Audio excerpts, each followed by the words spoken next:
On my birthday, my family never showed up. I called my mom. She laughed. We'll bring you leftovers. Hours later, my sister posted a party pic, with everyone there but me. I commented, thanks for the invite. She replied, you're always too sensitive. So I made sure they'd regret excluding me for good. I used to think family was everything.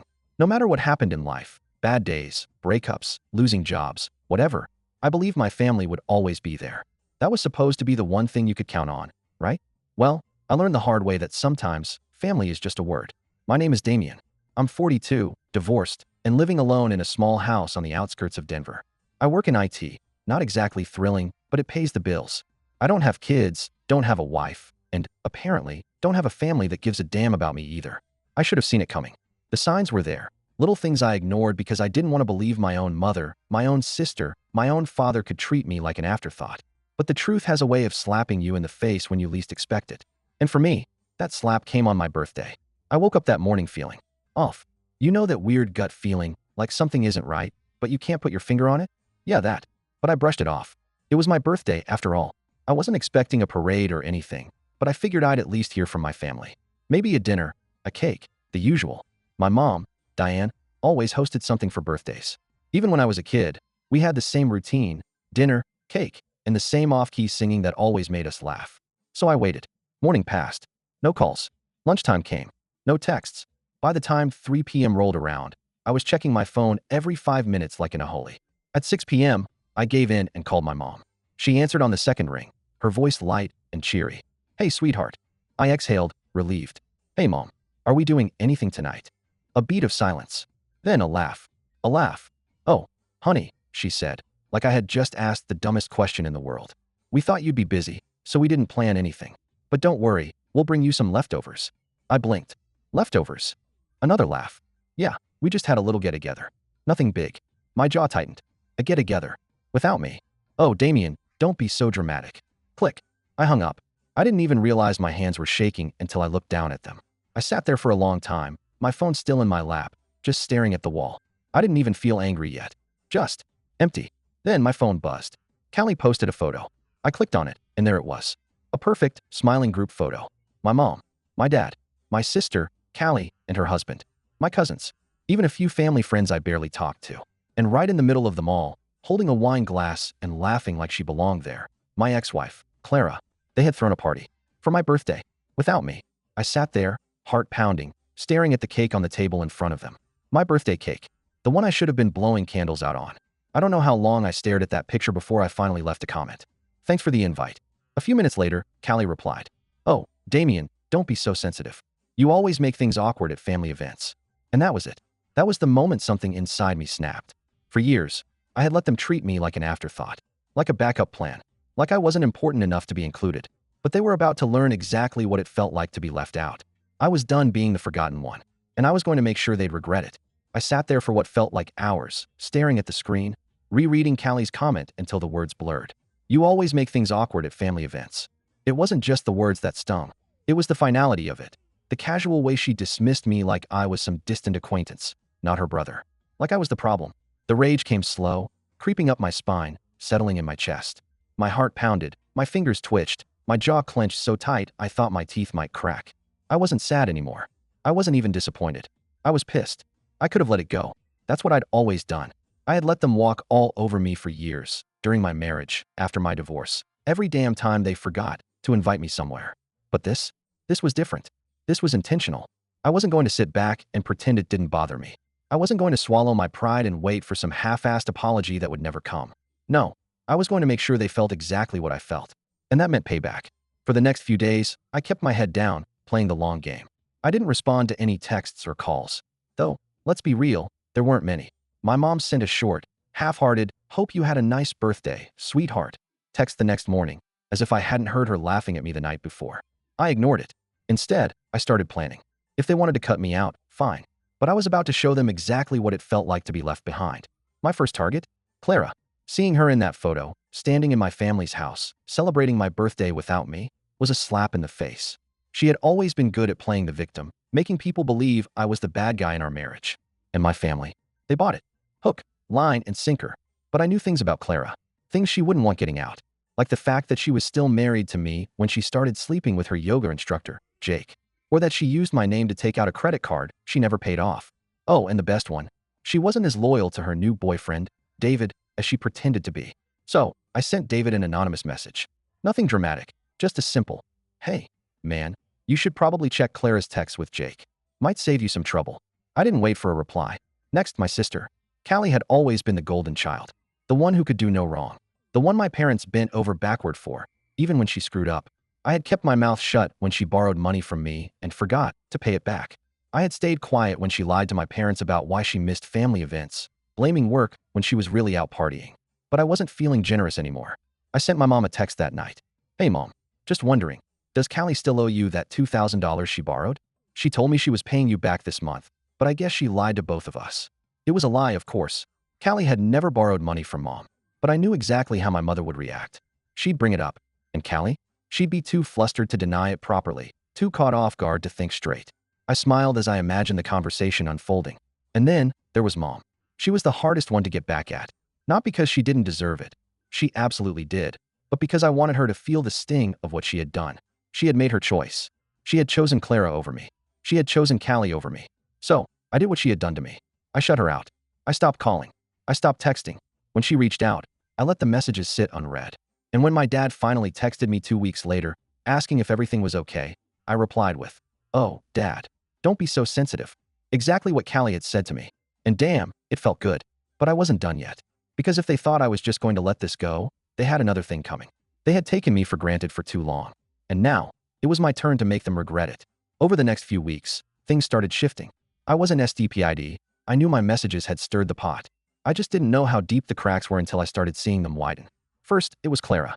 I hadn't expected a reply from David, but one night, while I was mindlessly scrolling through my phone, a message popped up from an unknown number. "Who the HLL are you? And how do you know about Jake?" I smirked. Bingo. I didn't respond. I didn't need to. I could imagine the scene playing out. David demanding answers, Clara stumbling over excuses. The guilt, the defensiveness, the inevitable fight. I had lived it before. She was probably crying, swearing it wasn't what it looked like, gaslighting him into thinking he was overreacting. But the damage was done. The next day, I checked her social media. The cute couple pics? Gone. Her bio?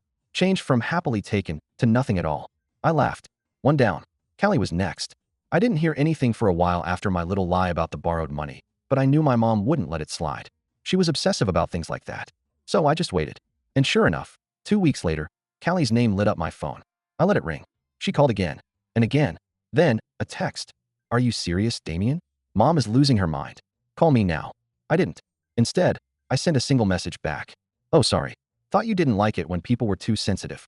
I imagined her reaction, her face going red, the way she'd probably stomp around her house, furious that I wasn't playing along like I always did. That's when I knew it was working. But the real storm came when my mom showed up at my house. It was a Saturday morning, and I was enjoying my coffee when I heard the knock. I considered ignoring it, but something told me she wasn't going to leave. I opened the door to see her standing there, arms crossed, a tight frown on her face. "Are you really going to ignore your own mother?" she snapped. I leaned against the doorframe. "Seems fair.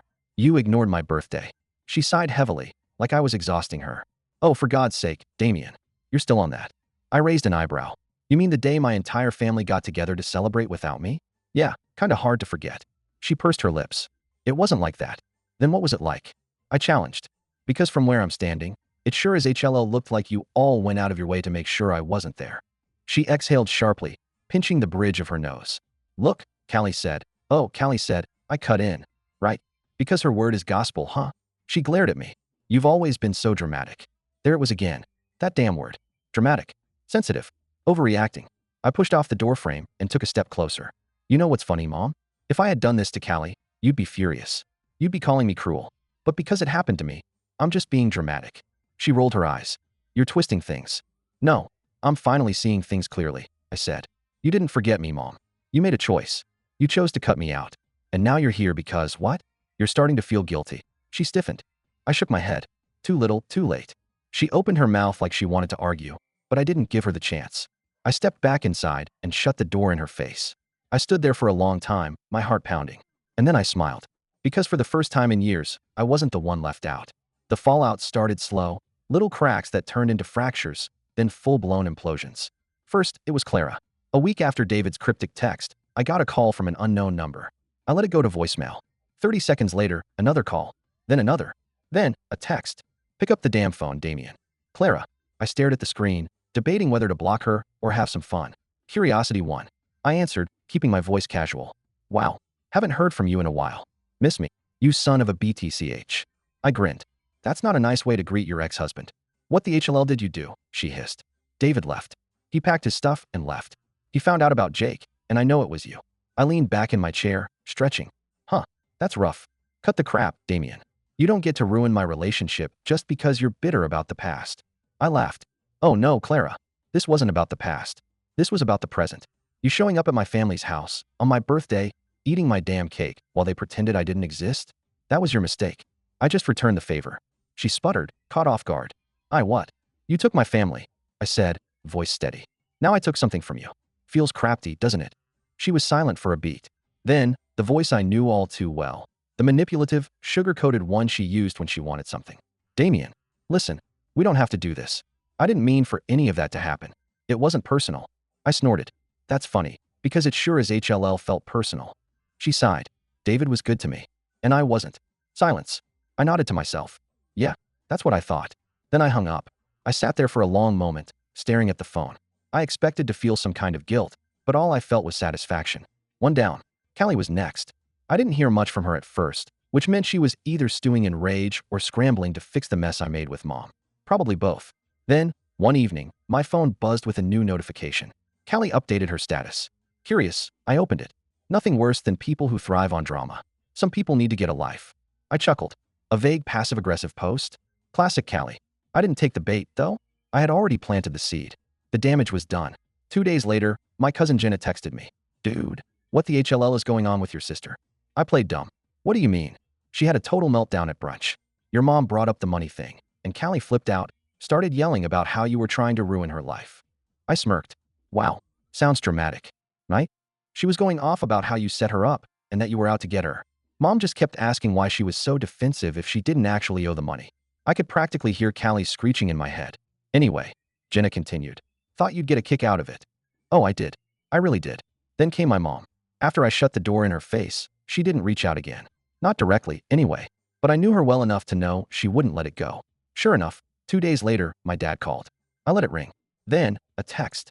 Damien, your mother is very upset. Can you please call her? I stared at the message. A year ago, I would have caved. A month ago, even. But not now. Now, I let him sit with it. 2 days later, another text. Your mom doesn't understand why you're so angry. She said she didn't mean to hurt you. I clenched my jaw. She didn't mean to hurt me? She laughed at me over the phone. She dismissed me like I was nothing. She let my ex-wife, of all people, take my place at my own birthday. I typed back a response, short and simple. If she doesn't know why I'm upset, then you should probably ask Callie. I didn't elaborate. Dad didn't text back. And I knew, without a doubt, that my silence was louder than anything I could have said. But I wasn't done yet, because they had spent years treating me like I didn't matter. Now, it was my turn to show them exactly how that felt. I waited, not out of patience, but because I knew the best revenge isn't loud. It's slow, calculated, and inevitable. I had planted the seeds, and now I just had to sit back and watch them grow. And sure enough, they did. The first to crack was Callie. One afternoon, I got a call from a number I almost didn't recognize. Callie had changed her number years ago and never bothered to give it to me, but I still remembered the area code. I let it ring. Then, a text popped up. Damien, please. That caught my attention. Callie never said please. Curious, I picked up the phone and called her back. She answered immediately. Damien. Her voice wasn't sharp or condescending like usual. She sounded tired. I leaned back in my chair. Well, the prodigal sister returns. She exhaled hard. Can you not? I don't have the energy. I smirked. That's a shame. I have all the energy in the world. Look, I know you're mad, she said, then hesitated. And I get it, okay? That was new. Oh, you get it now. She let out another sigh. Yeah, Mom won't let up about the money thing. She's been on my SS nonstop, and Dad's no help. Every time I try to explain that I didn't borrow anything, she just keeps saying, well, why would Damien lie about it? I almost laughed. Instead, I stayed quiet. Callie took that as a sign to keep going. And now, thanks to you, she's questioning every little thing I've ever told her. Like, what the HLL, Damien? Was that your plan? To make me look like a liar? I raised an eyebrow. Callie, you are a liar. Silence. I let the words hang there before continuing. But I'll tell you what. Maybe now, you'll understand what it feels like when no one believes you. She didn't respond right away, but when she finally did, Her voice was smaller than before. You really think I don't care about you, don't you? I blinked. That caught me off guard. Did she care? Maybe, in her own selfish, warped way. But caring wasn't enough. Callie, I said, voice steady. I don't think you hate me. I just think you never saw me as important. She didn't deny it. Instead, she whispered, I'm sorry. It wasn't perfect. It wasn't enough to erase everything. But it was something. And for the first time in years, she sounded like she actually meant it. Next was my mom. Unlike Callie, she didn't reach out first. Mom was stubborn, always had been. But I knew she wouldn't let this go. Not really. The final straw came on a Sunday afternoon when my dad called me again. Damien, your mom wants to have dinner. Just you and her. I stared at the message for a while. I had a choice. I could ignore it, shut them out completely. Let them feel the sting of what they did to me, permanently. Or, I could take the victory for what it was. They knew they screwed up. And now, for the first time ever, my mother was the one asking me to come to her. I thought about it for a while. Then, I responded, fine, I'll come. But I'm not the one apologizing. Dad replied almost instantly. Understood. Dinner was awkward. Mom made a roast, like she always did for special occasions. The dining table, the same one I'd eaten at since childhood, was set with her nicest plates. She was trying. I'd give her that. We ate in silence for a while. Then, finally, she set her fork down and sighed. I suppose you think I'm a terrible mother. I took a sip of my drink. That depends. She frowned. On what? I leaned back. Are you actually sorry? Or do you just not like the consequences? She opened her mouth, but nothing came out. I nodded. Yeah, thought so. She exhaled, rubbing her temples. Damien, it wasn't about excluding you. I gave her a look. She sighed again. Okay, maybe it was, but it wasn't meant to be cruel. I set my fork down. You laughed at me on the phone, Mom. She flinched. I know. You let Clara take my place at my own birthday. She winced. I crossed my arms. You tell me, Mom. How was I not supposed to take that personally? For the first time, she didn't have a quick excuse. No deflection. No dismissive, oh, Damien, don't be so dramatic. Instead, she just looked. Guilty. I didn't think it would hurt you this much, she admitted quietly. I scoffed. That's the problem. You didn't think about me at all. Silence. She looked down at her plate, then back up at me. And finally, she said the words I never thought I'd hear from her. I was wrong. I blinked. She swallowed hard. I should have invited you. I should have wanted you there. And I shouldn't have laughed when you called. That was cruel. For the first time in years, my mother actually owned her mistake. And that was the best revenge I could have asked for. Because now, she was the one desperate to fix things. She was the one waiting for me to forgive her. I leaned forward, resting my arms on the table. I appreciate that, I said. But things aren't just going back to how they were. She nodded, looking down again. I'm not going to be the one who always reaches out. I'm not going to be the afterthought anymore. Another nod. If you actually want me in your life, Mom, you have to prove it. Not the other way around. She looked up, her face softening. I will. For the first time, I actually believed her. I left dinner that night feeling lighter. Not because everything was magically fixed, because it wasn't. There was still damage.